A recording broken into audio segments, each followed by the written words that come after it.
Assalamu алейкум экендештер, урматтуу YouTube көрүүчүлөр. Караңыздар, ушул экрандагы 8 баш ургачы козулар сатылат.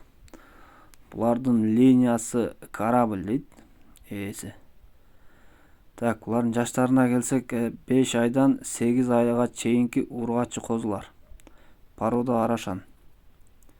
Баасына келсек, келишим түрдө дейт. Экранга калтырам ээсинин номерин. Çalıp сурасаңыздар болот.